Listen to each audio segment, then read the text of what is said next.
Jai Narayan, good morning dear student. We are going to start new chapter for class 11th chemistry and the chapter name is equilibrium. So what does it come? हम क्या समझते हैं equilibrium से?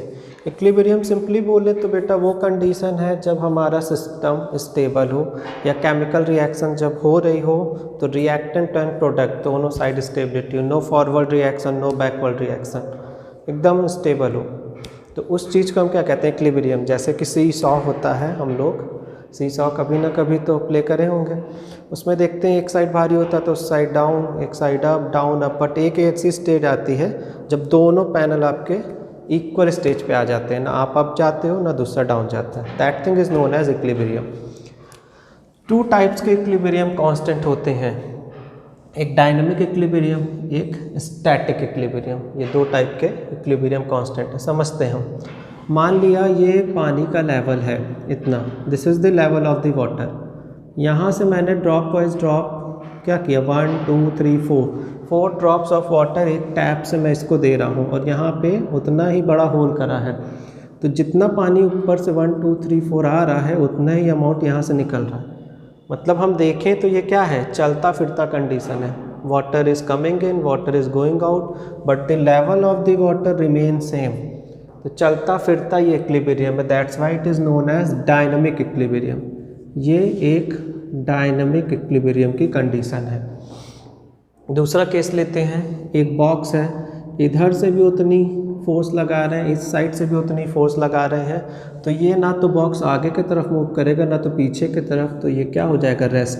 तो this is an example of static equilibrium. ये dynamic नहीं है। यहाँ पे देखिए आपको दिख रहा था ड्रॉप ऊपर से 1 2 3 4 आ रही हैं, 1 2 3 4 जा रही हैं, बट इसकी स्पीड और इसकी स्पीड दोनों सेम हो गई, तो ये एक डायनेमिक इक्विलिब्रियम। डायनेमिक मीन्स क्या होता है, जो चीज़ मोशन पे चल फिर रही हो, तो ये डायनेमिक इक्विलिब्रियम का केस था। And this one is for the static equilibrium case. Forward reaction की स्पीड बैकवर्ड रिएक्शन की स्पीड से अगर मैच कर जाए या दोनों इक्वल हो जाए तो that thing is called equilibrium. हम डायनेमिक इक्विलिब्रियम में केमिकल इक्विलिब्रियम की बात करते हैं, जितने केमिकल रिएक्शन होते हैं all are the example of dynamic equilibrium. Irreversible reaction होगा तो क्या होता है समझते हैं हम, रिएक्टेंट होंगे प्रोडक्ट होंगे, ठीक है। यहाँ पे जो कंसंट्रेशन होगा रिएक्टेंट का वो समय के साथ डिक्रीज हो जाएगा, कम होगा। इरिवर्सिबल है मतलब एक कम होगा एक ज़्यादा होगा, तभी तो इरिवर्सिबल होगा। प्रोडक्ट का जो साइड रहेगा वहाँ पे कंसंट्रेशन जो होगा समय के साथ क्या करेगा, इंक्रीज करेगा। तो ऐसा जब आप केस देखते हैं तो उसको हम कहते हैं इरिवर्सिबल रिएक्शन। एग्जाम्पल देखते हैं, एसिड बेस के साथ रिएक्ट करा, सॉल्ट और वाटर बनाया, HCl + NaOH NaCl and H2। Precipitation reaction की अगर हम लोग बेटा बात करें तो देखिए AgNO3 में NaCl हमने मिक्स किया तो AgCl this is the precipitate, यहाँ पे वाइट प्रेसिपिटेट फॉर्म होगा, इसका एरो मैंने इस तरह दिखाया, एंड NaNO3 हमें मिलेगा। कंबसन रिएक्शन देखें तो कार्बन में अगर ऑक्सीजन को, carbon plus oxygen that will give you CO2 and huge amount of heat is released, तो ये कंबसन रिएक्शन का एक एग्जांपल है। रिवर्सिबल रिएक्शन हमें पता ही है, जो फॉरवर्ड एंड बैकवर्ड दोनों तरफ हो उन्हें रिवर्सिबल बोलते हैं। सपोज A + B 2 मोल दोनों रिएक्टेंट के थे, ये C + D दिए 0 0 रिएक्टेंट के, तो इनिशियली A + B हमारा जो चल रहा है केवल सिंगल साइड, देखिए मैंने एरो दिखाई ना, तो this is forward reaction, forward type का ये रिएक्शन है। अब C + D A + B की तरफ देखिए एरो जा रही है टेंडिंग दिस वन, तो ये एक बैकवर्ड रिएक्शन है, 1 1 मोल दोनों प्रोडक्ट साइड के हैं। और कुछ एग्जांपल देखते हैं जो हमारे दोनों साइड होते हैं, मतलब क्या है, रिवर्सिबल है।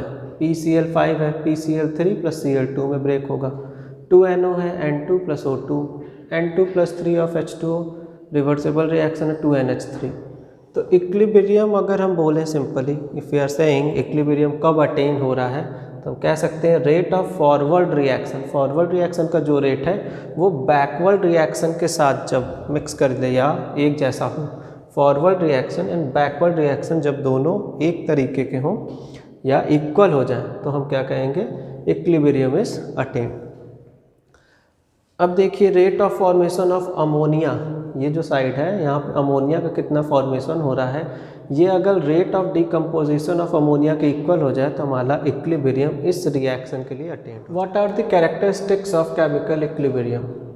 फर्स्ट बेटा जो कैरेक्टरिस्टिक पॉइंट है that is dynamic, means forward reaction and backward reaction जो हो रही है वो डायनेमिक नेचर की है या नहीं। Second point, equilibrium can be achieved from either side, either from the forward side either from the backward side. तो इक्विलिब्रियम हम कहीं से भी अचीव कर सकते हैं, ठीक है। केमिकल इक्विलिब्रियम की हम सिंपल बात कर रहे हैं। Third, it won't affect equilibrium point, जो इक्विलिब्रियम का पॉइंट होता है वो अफेक्ट नहीं होगा अगर हम इक्विलिब्रियम को अटेन कर रहे हैं। Suppose this is the equilibrium point, it won't be get affected. Fourth की अगर बात करें हम तो इनिशियल कंसंट्रेशन जो होगा उसका कोई इफेक्ट नहीं होगा। सपोज आपने जो इनिशियल कंसंट्रेशन लिया था 1 मोल 5 मोल या 10 मोल, उसका कोई इफेक्ट नहीं होगा आपके रिलेटिव कंसंट्रेशन पे जब वो आपका रिएक्शन इक्विलिब्रियम को अटेन कर रहा होगा। मान लेते हैं उसका कलर जो होगा इक्विलिब्रियम अटेन करने के बाद कांस्टेंट आ जाएगा। स्टार्टिंग में हो सकता है वो कुछ कलर इम्पार्ट कर रहा हो, but at the last when that chemical reaction attains equilibrium it will be showing you a constant colour. Pressure जो होगा उसका वो भी कांस्टेंट हो जाएगा, डेंसिटी वो भी कांस्टेंट ही होगी। चलिए फिफ्थ पॉइंट हम मानते हैं, suppose there is a close vessel. Close vessel का केस आ गया तो हम लोग बेटा पहले ही बता रखे हैं, अगर क्लोज वेसल होगा तो वहाँ पे ना तो प्रेशर का कोई डिफरेंस होगा ना तो टेम्परेचर का कोई डिफरेंस होगा। Suppose A plus B this is reactant side और ये क्या है रिवर्सिबल रिएक्शन है, और C प्लस डी हमें प्रोडक्ट मिल रहा है।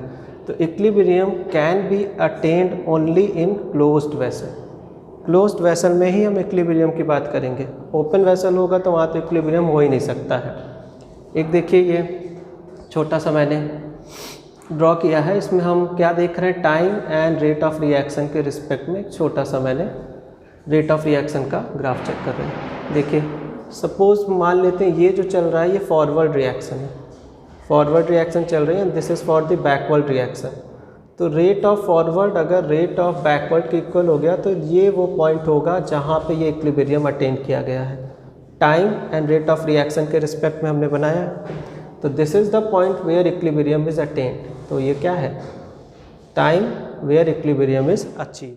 So now we are going to talk about the rate of catalyst. Simply what do you mean by catalyst? Catalyst are those substances which enhances the rate of reaction. ये reaction को और तेज़ी से होने के लिए क्या करते हैं, प्रोसेस कराते हैं, खुद नहीं कंज्यूम होते हैं बट उस प्रोसेस को और स्पीड अप कर देते हैं। इसी में देखिए बेटा पहला आता है law of mass action, Guldberg and बैगे ने दिया था।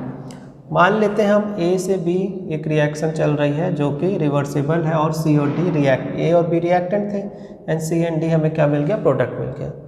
तो इसमें ये जो हम लोग लगाएंगे बेटा दिस ब्रैकेट टाइप, इसको हम कहते हैं active mass of that thing. ठीक, हमने कहा रेट ऑफ फॉरवर्ड रिएक्शन, तो ये क्या है, फॉरवर्ड रिएक्शन में A और B आ रहा है, that is directly proportional to active mass of A and active mass of B। Rate of backward reaction की बात करेंगे, that is directly proportional to the active mass of C and active mass of D। Forward reaction, backward reaction, ठीक है, forward and backward दोनों हो गया। अब rate of forward की अगर हम बात करें और इस सिंबल को हटा दें, कांस्टेंट से एक तो हमने यूज़ कर लिया KF।